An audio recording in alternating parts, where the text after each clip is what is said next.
আসসালামু আলাইকুম। যারা কিটো ডায়েট করেন তাদের কাছে বুলেট কফি খুবই পরিচিত।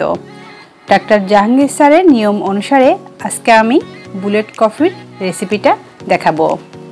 এখানে আমি নিয়েছি কফি মেড গুঁড়া দুধ, Nescafe coffee, extra virgin coconut oil, আরও নিয়েছি বাটার।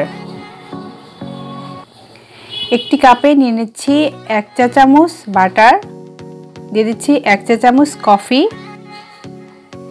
দিয়ে দিচ্ছি 1 চা চামচ এক্সট্রা ভার্জিন কোকোনাট অয়েল,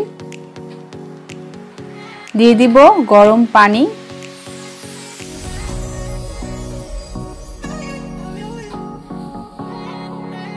এখন খুব ভালো মতো মিশিয়ে নিচ্ছি। তো হয়ে গেল খুব মজার বুলেট কফি।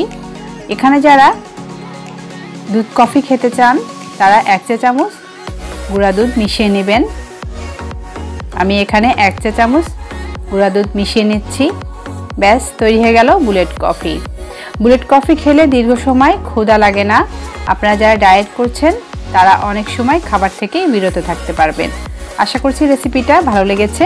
সবাই ভালো থাকবেন, সুস্থ থাকবেন। আল্লাহ হাফেজ।